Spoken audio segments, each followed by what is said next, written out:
President Trump has not held back any of his punches during his first year as president, and as we enter a new year, he is continuing with the same enthusiasm. As the left continues to push the old tired narrative of Russia collusion coupled with childish temper tantrums, Trump is setting out to do what Barack Obama failed to do for 8 years, which is to put America first. So, as the new year begins, Trump is doing just that, and with his latest announcement he just made will undoubtedly have Muslims around the world rioting in the streets. After President Trump's latest announcement, Muslims around the world may take to rioting in the streets. It is no secret that the Obama administration and others before him used to spend American tax dollars like a shopaholic with a credit card with no limit. These politicians in office had no problem sending money overseas to countries that despise us despite the public outcry to cut them off. Now, President Trump is in charge, and after years of Americans pleading for the insanity to stop, it appears that it might just happen. Over the last month, Trump has been making waves in the Middle Eastern part of the world that has liberals and Muslim leaders foaming at the mouth. For instance, early in December, Trump announced that he would formally recognize Jerusalem as the capital of Israel, which prompted promises from Palestine militants to protest the decision. Then, just a few days before the new year started, Trump tweeted his support of the current Iranian protests, which of course angered Muslim leaders in the surrounding areas. Now, President Trump has stated that he is considering stopping millions of dollars in military aid in Pakistan, and it is about time. Here is more from Fox News. The Trump administration has decided to withhold millions in military aid to Pakistan as the president accuses the Muslim-majority nation of harboring terrorists and telling lies to the United States.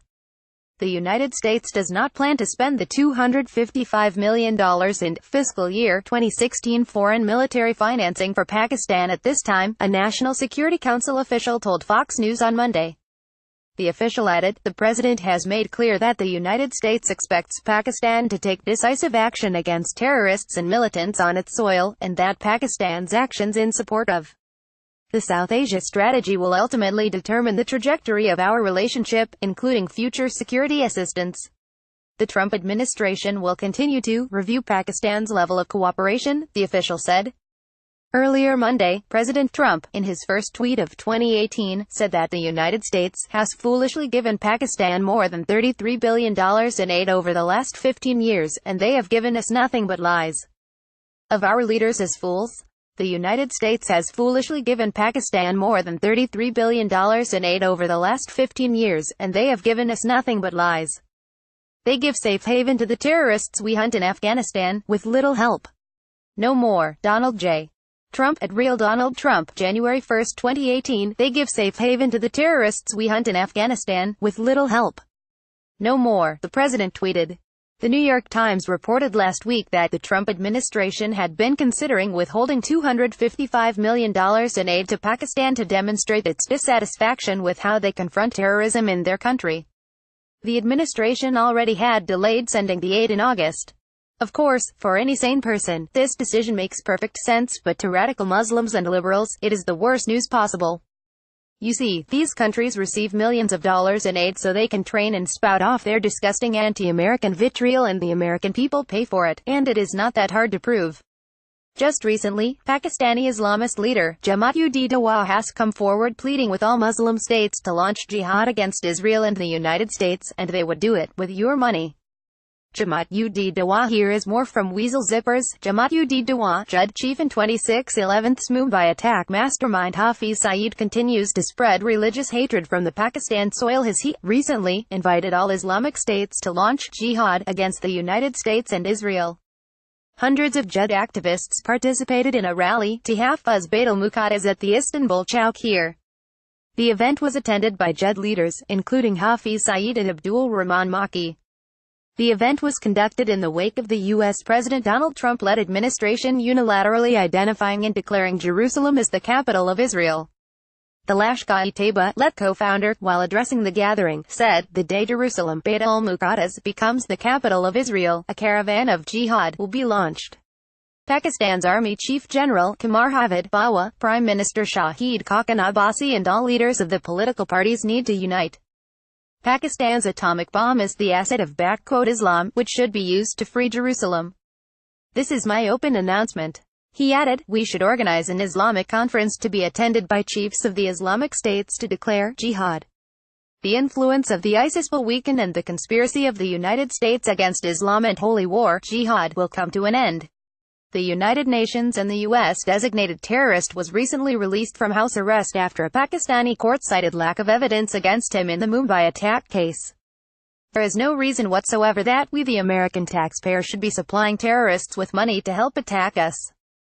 Our country is in debt, and it is the time that we take back our money and spend what we do have on programs such as defense to secure our nation.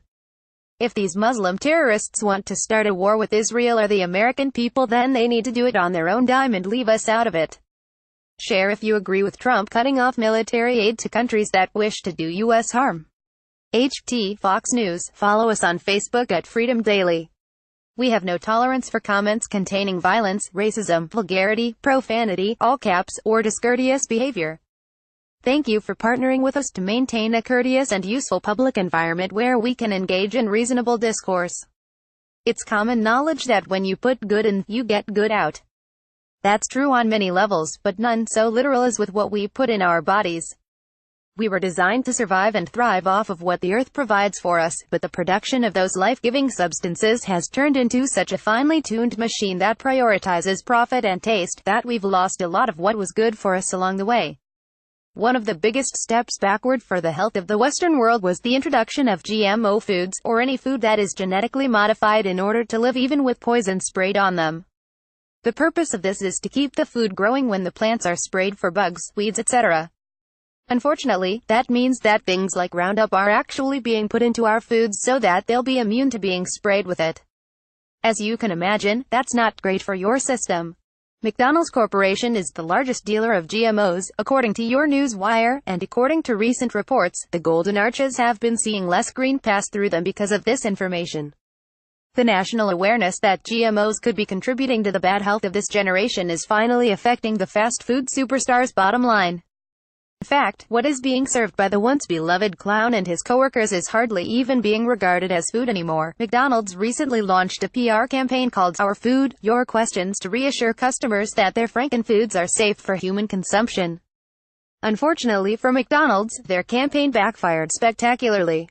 While the company still denies they use pink slime in their burgers, they were forced to admit using some highly questionable ingredients that would be more at home in a science experiment than on the dinner plate of a growing child.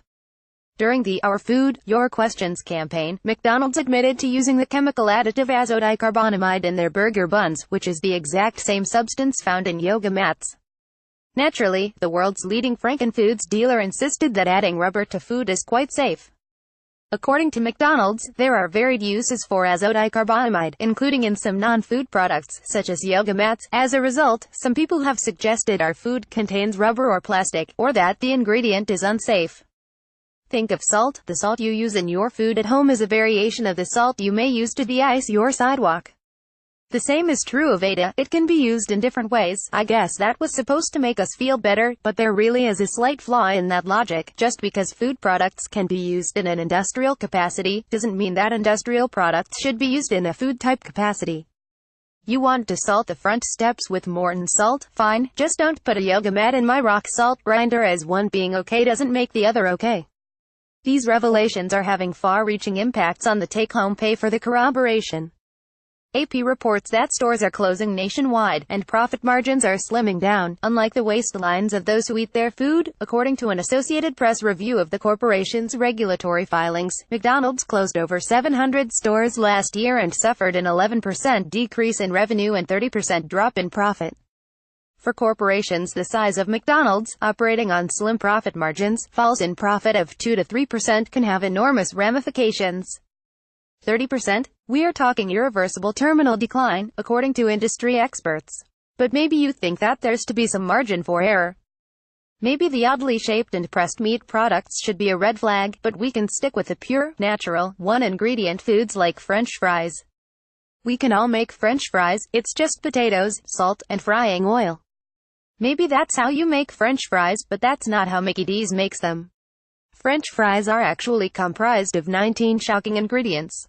The staple side dish is basically a laboratory experiment in creating an item that looks and tastes like a potato product but is actually a chemically engineered concoction of GMOs, trans fats, chemical stabilizers, preservatives, wheat, milk, and beef derivatives, as well as poisonous additives derived from petroleum and silicone. Future generations will look back at McDonald's with horror. They will be astonished that the multinational corporation was allowed by the FDA to perform what is essentially a sick and twisted science experiment on the world's population, damaging the health of millions of unsuspecting people in the process. McDonald's aimed their advertising squarely at children and adolescents, trying to hook them on their chemical-laden addictive products while they are young and vulnerable, and all in the name of profit over all else. May we learn the error of our ways sooner rather than later and save our collective health while we still can. The honest truth is that you'd probably be better off to eat cane sugar out of the bag standing over the sink than to feel happy eating a happy meal. McDonald's had its time, and that is now past. Make the decision that is best for your health and drive past the drive-thru and on to the farmer's market, or even the meat market, or anywhere that doesn't serve GMOs and slime. HT, your news wire, the truth is out. This is huge. What is the statute of limitations on someone's ineligibility to be the President of the United States?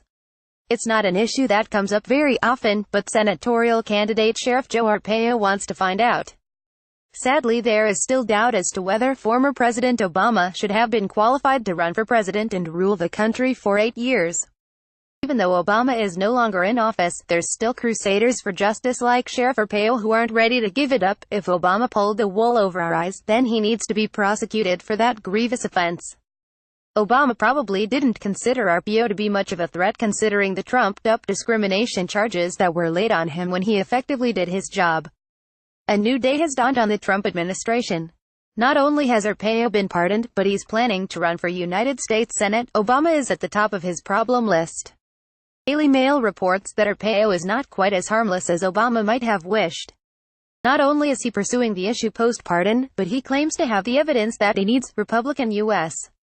Senate candidate Joe Arpaio rebooted the anti-Obama birther movement on Wednesday, renewing his claim that the former president's birth certificate is a phony document. No doubt about it, we have the evidence, the former Arizona sheriff said on CNN.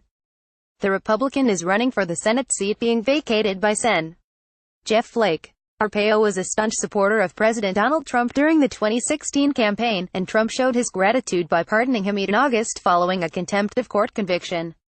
Like many of the things that are important to Americans, this isn't just a campaign issue for President Trump, and this is something that he and many of us were worried about well before it became about the 2016 election. Trump himself was an early proponent of the birther movement, tweeting nearly 70 times about his suspicion that the long-form birth certificate produced by Obama was fraudulent. 3 months before Obama's 2012 re-election, he tweeted, "An extremely credible source has called my office and told me that Barack Obama's birth certificate is a fraud." Late in the 2016 campaign, Trump disavowed his earlier beliefs. But Arpaio told CNN that the president was right the first time around. "We have the evidence," Arpaio said, while declining to provide details. "Nobody will talk about it, nobody will look at it, and anytime you want to come down, or anybody, we'll be glad to show you the evidence." Back in 2012, well before President Trump was in the running for president, here's what he had to say about the Obama birthplace scandal. Host Chris Cuomo pressed Arpaio, "So you believe that President Obama's birth certificate is a phony?" "No doubt about it," Arpaio said. Obama's birth certificate, which his campaign produced in response to Trump's years-long badgering, shows he was born in Hawaii. Birther advocates seized on a book proposal from Obama's days as a young community organizer, which said he was born in Kenya. If that had been true, Obama would have been constitutionally ineligible to serve as President of the United States. As Sheriff of Maricopa County, Arizona, Arpaio launched an effort in 2011 to prove that Obama was born outside the U.S., in what his critics called a shameless, sick attempt to raise money for his re-election effort. He closed his investigation in 2016 without being able to prove what he set out to establish. Arpaio had been fixated on the investigation for years, even a deputy and member of his volunteer posse to Hawaii to question officials. In 2016, he complained to a crowd of about 75 supporters that his claims about the birth certificate weren't taken seriously. "We and anyone else who dared to question the document have been maligned, falsely labeled and grossly criticized, he said then, refusing to take questions from reporters. Dubbed America's toughest sheriff, Arpaio was best known for running a tent-city jail in Arizona's populous Maricopa County, and for targeting suspected illegal immigrants for arrest. He tweeted, "I am running for the U.S. Senate from the great state of Arizona, for one unwavering reason, to support the agenda and policies of President Donald Trump in his mission to make America great again. No matter what your political affiliation, you should be interested in the President of the United States being constitutionally qualified for the job. If someone intentionally tries to circumvent the Constitution while lying to the American people about it, then that is problematic on many levels." Sheriff Joe is hopeful that he can make Obama pay. Is guilty of creating a false birth certificate, then that it will deter anyone else with the same illegal ambition. Follow us on Facebook at Freedom Daily. Someone hand her a tissue. This is what happens when you are a United States Senator but should instead be running the weekly bingo event at a senior care facility. In what is being labeled as more shenanigans from the Democratic Party, the anti-Second Amendment Senator Dianne Feinstein of California appeared to blame a bad cold for the controversial way she handled the unlawful release of an interview transcript with the co-founder of the firm behind the anti-Trump dossier, Fusion GPS. The California senator and top Democrat on the Senate Judiciary Committee caused quite a mess when committee chairman Chuck Grassley, Iowa, found out she had released this transcript earlier this week without consulting and getting the approval from him first. In a later interview, Senator Feinstein confirmed to a reporter that she regrets not speaking to Grassley beforehand. And of all things, she blamed her cold as a possible factor for her misdeed. She went on to say that the one regret she had was that she should have spoken with Senator Grassley before releasing the transcripts, and that she makes no excuse but only that she had a bad cold that maybe slowed down her mental facilities a little bit. Fox News reports, Trump blasts sneaky Dianne Feinstein for releasing Fusion GPS transcript. President Trump slammed sneaky Dianne Feinstein Wednesday after the Democratic senator released the transcript of a congressional interview with the co-founder of the firm behind the anti-Trump dossier, claiming the move was possibly illegal. The fact that sneaky Dianne Feinstein, who has on numerous occasions stated that collusion between Trump, Russia has not been found, would release testimony in such an underhanded and possibly illegal way, totally without authorization, is a disgrace. Must have tough primary, Trump tweeted Wednesday. Feinstein, D. Califf, the ranking member on the Senate Judiciary Committee, unilaterally released the 312-page transcript of Fusion GPS co-founder Glenn Simpson's August interview with committee investigators. The release provoked controversy on Capitol Hill, with a spokesman for committee chairman Chuck Grassley, Iowa, slamming Feinstein's move as confounding. Spokesman Taylor Foy said she made the decision without consulting the chairman and warned the move jeopardized other highly sought witness testimony. Feinstein unilaterally releases transcript of Glenn Simpson on Trump dossier. Feinstein, who faces re-election this year, said she released the transcript because the American people deserve the opportunity to see what he said and judge for themselves. Moments after Trump slammed Feinstein, he then returned to bashing the ongoing Russia investigation. The single greatest witch hunt in American history continues. There was no collusion. Everybody, including the Democrats, knows there was no collusion, but yet on and on it goes. Russia and the world are laughing at the stupidity they're witnessing. Republicans should finally take control. Trump tweeted. The president's tweets come as his lawyers prepare for the possibility that special counsel Robert Mueller's team will ask to conduct an interview with Trump himself as part of the Russia probe. At this point, there has been no official request by Mueller's office to interview the president. It is possible an interview will not take place. Trump's lawyers consider possible interview of president by Mueller team, but Feinstein's release of the testimony drew attention back to all things Russia.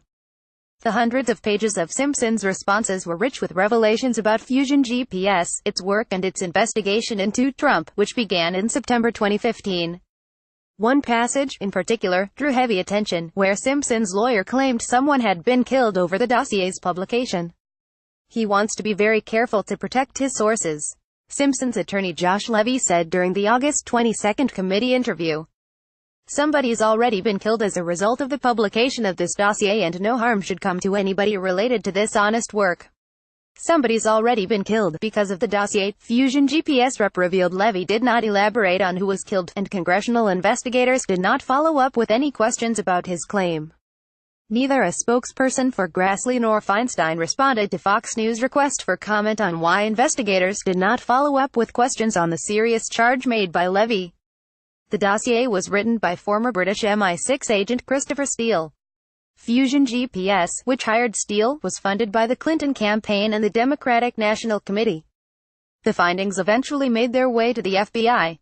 The dossier was published on BuzzFeed News in January 2017. The fact that sneaky Dianne Feinstein, who has on numerous occasions stated that collusion between Trump, Russia has not been found, would release testimony in such an underhanded and possibly illegal way, totally without authorization, is a disgrace. Must have tough primary. Donald J. Trump at Real Donald Trump, January 10, 2018. What is this? A sitting United States senator is blaming a cold for breaking the law by releasing a document which should have stayed confidential, at least for the time being. This woman should be committed. How many of us can make a huge mistake like this in our job or business and still have our jobs? This woman should do the correct thing and resign. It's apparent she should be nowhere near any position of power. This woman should have retired from public office 20 years ago. Please share if you agree Senator Feinstein should resign immediately. Follow us on Facebook at Freedom Daily.